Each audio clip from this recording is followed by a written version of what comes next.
At our 30th anniversary party, my wife finally admitted what she'd been hiding. I raised my glass, and the crowd quieted down.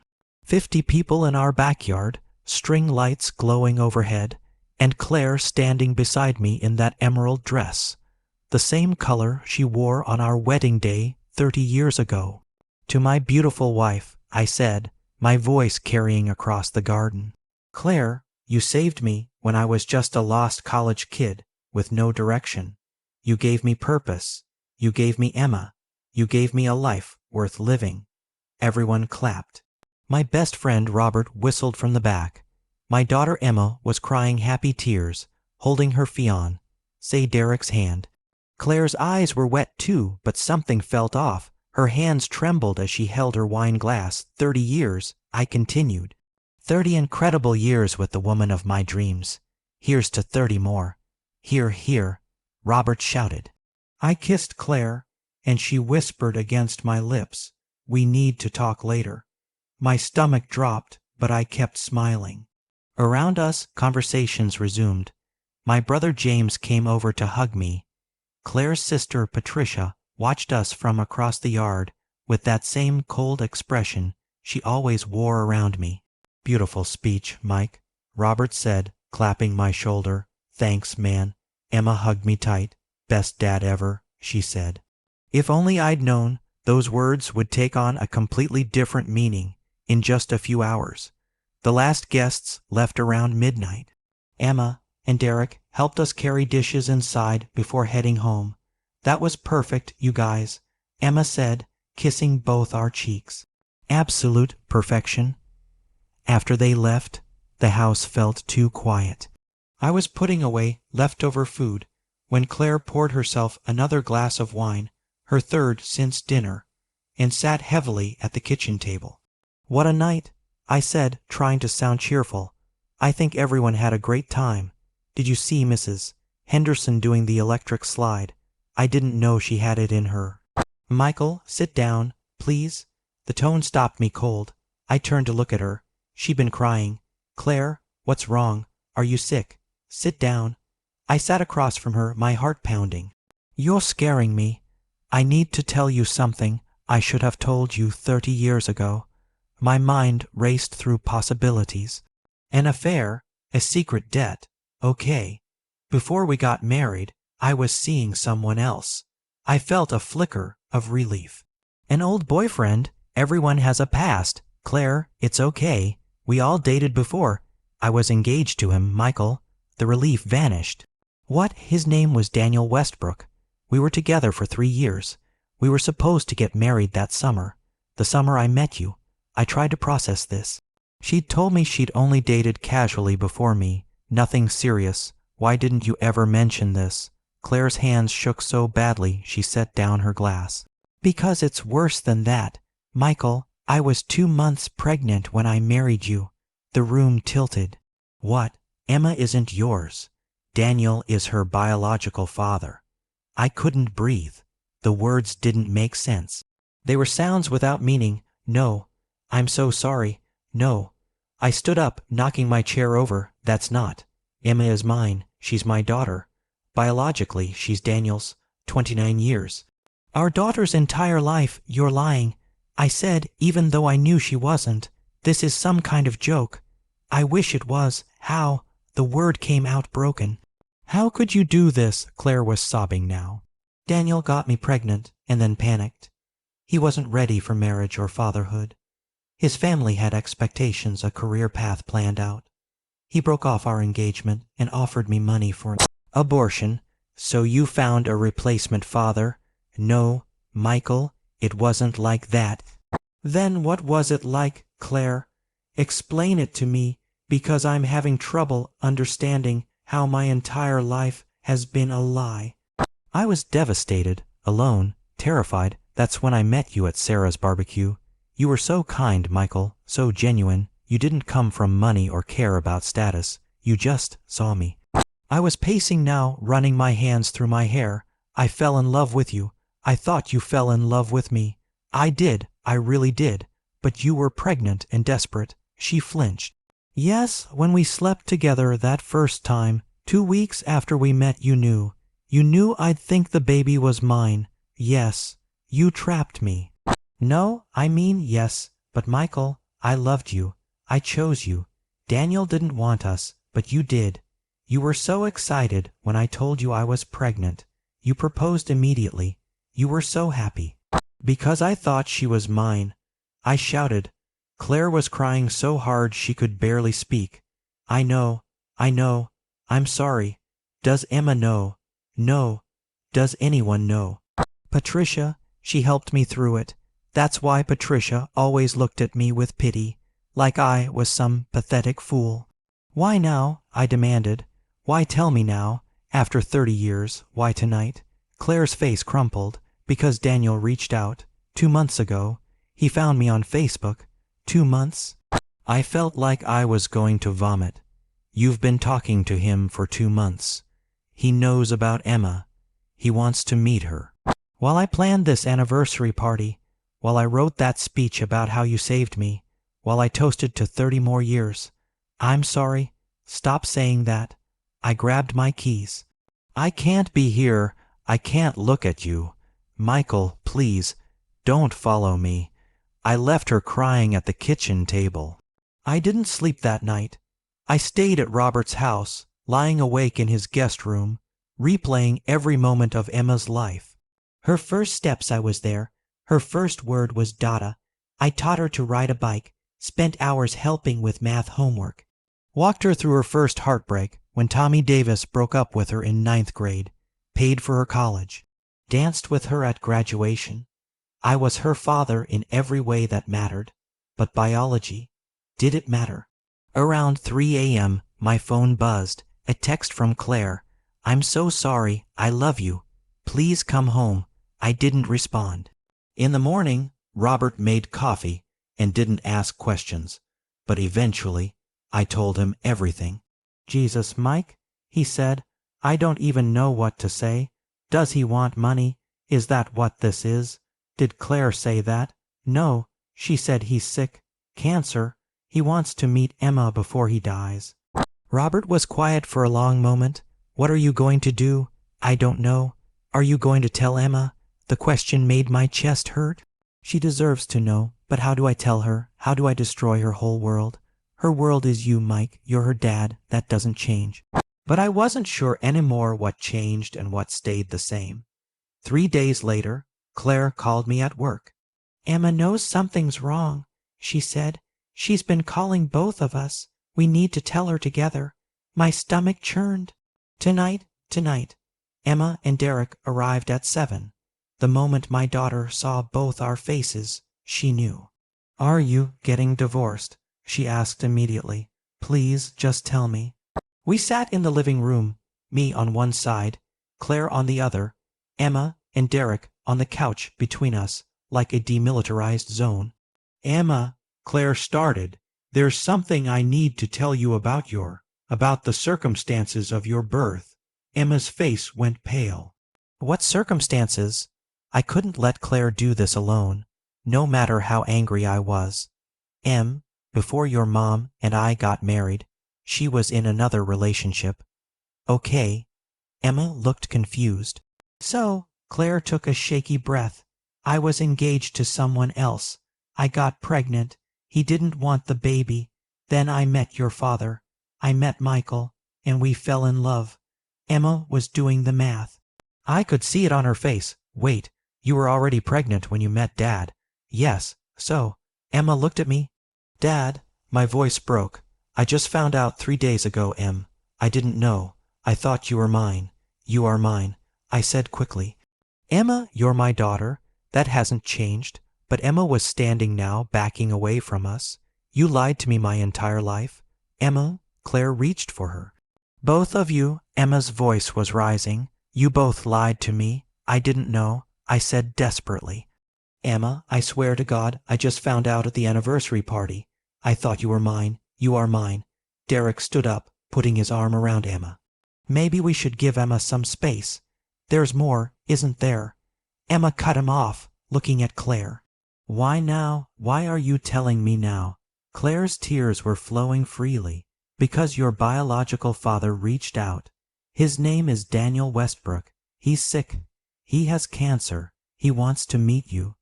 Emma's face went through shock, anger, betrayal, confusion. So my real father abandoned my mom, and now he's dying and suddenly wants to play dad. "Emma," I started.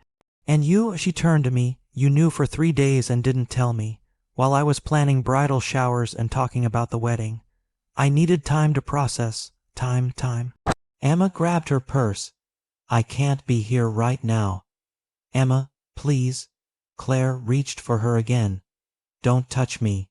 You lied to me for 29 years. You don't get to touch me." She and Derek left. The door slam echoed through the house like a gunshot.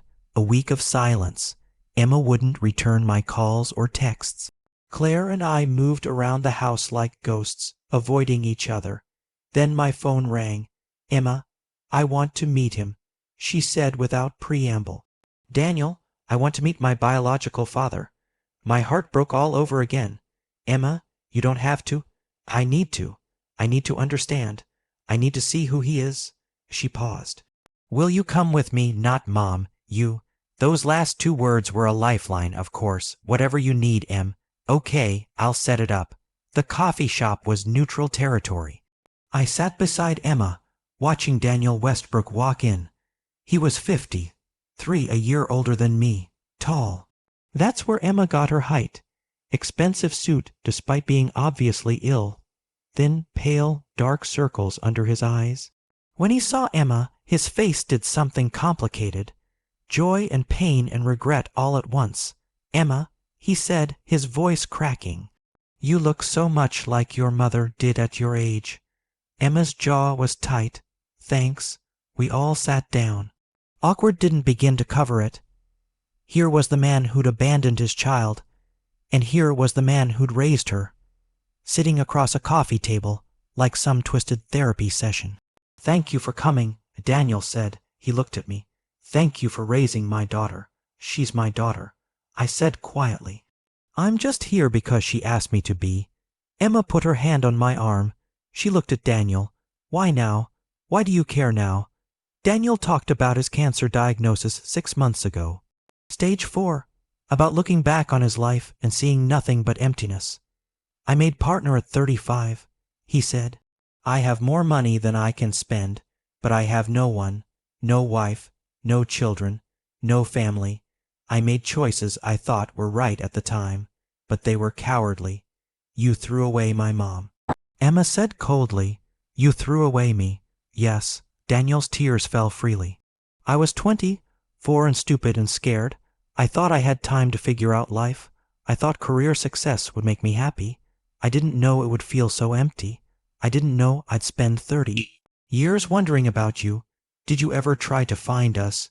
Emma asked. "Once, when you were 5, I hired a private investigator." Daniel looked at me. "He sent me a photo of you at a park. Emma, you were on a swing and he was pushing you. You were both laughing, and I realized I had no right to disrupt that. You had a father, a real father." Emma was crying now. So was I. "I'm not asking to replace him," Daniel said. "I know I can't. I know I don't deserve any place in your life, but I have 6 months to a year left and I wanted to meet you.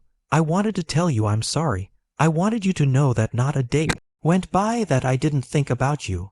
We sat there, 3 people connected by biology and circumstance and love and regret, trying to figure out what came next. The next months were complicated. Daniel wanted time with Emma. Emma was torn, angry, but curious. Claire was desperate to fix everything. And I was drowning. I started seeing Dr. Williams, a therapist Robert recommended. "How do you feel about Emma building a relationship with Daniel?" she asked in our 3rd session. Terrified. What if she decides he's her real father? What if 30 years doesn't matter because we don't share DNA? Do you really believe that? Do you think Emma believes that? I didn't know what I believed anymore. Emma met Daniel for lunch once a week. He gave her things, stories about Claire as a young woman, medical history, photos of his family. "I have grandparents," Emma told me one day, wonder in her voice. "Daniel's parents are still alive. They never knew about me. I felt like I was losing her piece by piece. Claire tried to talk to me constantly. Michael, please, we can rebuild. We can get through this. Can we? I asked. Can you rebuild a foundation that never existed? Our entire marriage started with a lie, Claire. When I said my vows, I was already a father and didn't know it. When Emma called me daughter for the first time, you knew she wasn't mine. Every birthday, every milestone, you knew. But I loved you. I love you. That was never a lie. How do I know? How do I ever know what's real with you? Robert came over with beer and pizza one night. You look like hell, Mike. I feel like hell. You know what I see. I see a guy who's been the best father I've ever known. Biology doesn't change that. Emma's struggling, but she came to you. She asked you to meet Daniel with her. You're her safe place. But what about Claire? What about my marriage? Robert sighed. That's harder. She betrayed your trust in the deepest way. But 30 years, man, 30 years of marriage. Was it all bad? Was it all a lie? I thought about that question for weeks. 2 months after the anniversary party, Daniel's health crashed. The cancer was more aggressive than expected. Emma called me panicked. He wants to meet his parents. He wants them to meet me. Do you want that? I don't know, but yes, I think I do. Will you come? Of course. Meeting Richard and Margaret Westbrook was surreal. They were in their late 70s, wealthy, formal. When they saw Emma, Margaret started crying. Oh my God, Daniel, she has your grandmother's eyes. Richard was more reserved, but I saw him studying Emma's face, finding his family in her features. They were polite to me, grateful even. Thank you for being the father our son should have been. Richard said, shaking my hand firmly. We missed 30 years with our granddaughter because of his cowardice. We're grateful she had you. We had dinner at their estate. Emma was overwhelmed going from my modest middle-class family to suddenly having these wealthy grandparents with a mansion and trust funds. As we left, Margaret pulled me aside. Will you keep bringing her around? After Daniel. She couldn't finish. I won't keep her from you. I promised, but that's Emma's choice, not mine. In the car, Emma broke down. This is too much, Dad. I don't know how to feel. I'm angry at Daniel for abandoning us. I'm angry at Mom for lying. I'm angry at you for not being my biological father, even though I know that's crazy. I pulled over and held her while she sobbed. You don't have to figure it all out right now. You're allowed to feel everything you're feeling. Are you and Mom going to divorce? I was honest. I don't know, Em. I really don't know. Daniel died 6 weeks after meeting his parents. Faster than anyone expected. Emma was with him at the end. So was I, at her request. Claire stayed away, respecting Emma's wishes. In his final days, Daniel was surprisingly at peace. I wasted my life chasing the wrong things. He told Emma, don't make my mistakes. Love matters. Family matters. Derek's a good man. Marry him and build something real. He looked at me. Thank you for giving her the childhood I should have given her. Thank you for being a better man than me. I didn't know what to say, so I just nodded. When he passed, Emma held his hand and cried. I stood behind her, my hand on her shoulder, grieving the complexity of it all. The funeral was small but elegant. Emma gave a eulogy that was painfully honest. I can't say I knew him, she said from the pulpit, but I'm grateful I got to meet him.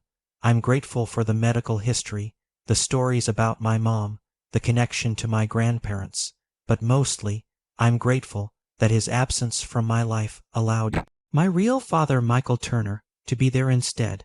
I was crying in the front row. After the funeral, Richard pulled me aside. Daniel left Emma everything, his estate, his trust fund. It's substantial, several $1 million. He wanted her to have security. He wanted to provide for her in death, since he didn't in life. Emma was shocked. I don't want his money. But Derek, practical as always, pointed out, Emma, this could pay off your student loans, pay for the wedding, give us a down payment on a house. You don't have to feel guilty about accepting it. That night, Emma came to the house the first time since learning the truth. I'm still mad at Mom, she told Claire. I'm going to be mad for a while, but I love you, and we'll work through this." Then she turned to me and hugged me tight. "You're my dad. You've always been my dad. Nothing changes that. After Daniel's funeral, I had to decide about my marriage. I sat in Dr. Williams's office. I don't know if I can trust her again. Every time I look at Emma, I'm reminded of the lie. Do you still love Claire? I was quiet for a long time. I don't know if the Claire I loved ever existed. People are complicated, Michael.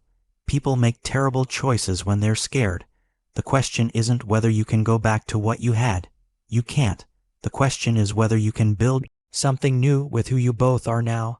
I went home and found Claire packing. "What are you doing?" I asked. She looked surprised to see me. "I'm going to stay with Patricia, give you space. The house is yours, Michael. Everything's yours. I'm the one who broke us." I sat on our bed. "Tell me about him. Tell me about who you were when you were with Daniel." Claire stopped packing and sat beside me. For the first time, she really talked about being young and in love with a man who seemed perfect on paper, about her family's pressure to marry well, about the pregnancy and Daniel's cold rejection, about feeling worthless and desperate. "When I met you, Michael, you were like air after drowning. You were kind. You didn't care that I wasn't from money or that I was scared. You just liked me, but you used me. I did," she admitted. "At first, but Michael, I fell in love with you. Maybe not in those first weeks, but by the time Emma was born, I loved you desperately. Watching you hold her, seeing how much you loved being a father, I fell in love with the man you were. Why didn't you ever tell me at some point in 30 years? Fear. Every year that passed, it got harder. How do you tell someone after 5 years? 10, 20? The lie became the foundation, and I was terrified that if I told you the truth, everything would crumble. It did crumble. I know. We sat in silence. Finally, I spoke. "I don't know if I can forgive you. I don't know if we can fix this. I know," Claire whispered, "but I love you, Michael. I've loved you for 30 years. If you need me to leave, I'll leave. If you need me to fight for us, I'll fight. Just tell me what you need." I didn't have an answer yet. 6 months later, Emma married Derek in our backyard, the same garden where I'd given that anniversary toast that changed everything. Emma walked down the aisle with me on one arm and a photo of Daniel pinned to her bouquet. The Westbrooks sat on the groom's side. Patricia was there, and she apologized before the ceremony. "I told Claire 1,000 times to tell you. I'm sorry, Michael." Claire sat in the front row, beautiful and sad. We were separated but not divorced, in couples therapy, taking it day by day. During my father of the bride's speech, I talked about what it means to be a parent. Biology doesn't make a family. Love makes a family. Choice makes a family. Showing up every day makes a family. Emma, you are my daughter. You will always be my daughter. Not because of DNA, but because of every bedtime story, every skinned knee I kissed, every tear I dried, every triumph we celebrated together. That's what makes us family." Emma was crying. So was half the audience. That night, after the reception, Claire and I ended up talking by the garden lights. "It was a beautiful wedding," she said. "It was, Michael." She said softly, "I know you may never fully forgive me. I know I broke something that might not be fixable. But I want you to know that every day of our marriage, even the days built on a lie, I loved you, I chose you, and I'm grateful for the life we built together. I looked at this woman who'd been my partner for 30 years. I loved who I thought you were. Now I have to figure out if I can love who you actually are. That's fair," she said, tears streaming down her face. I took her hand the first time I touched her willingly in months. "But I'm willing to try. I don't know where we'll end up, Claire. I don't know if we'll make it, but I'm willing to try." She squeezed my hand, and we stood together in the garden where our lie was revealed, and where our daughter just married the love of her life. I realized that life isn't about perfect beginnings. It's about what you build despite the cracks, how you move forward when everything falls apart, and whether love can survive when trust is broken. I don't have all the answers. I'm still angry sometimes. I still grieve the marriage I thought I had. But I'm learning that forgiveness isn't one moment. It's 1,000 small moments, 1,000 small choices to move forward instead of staying stuck in the pain.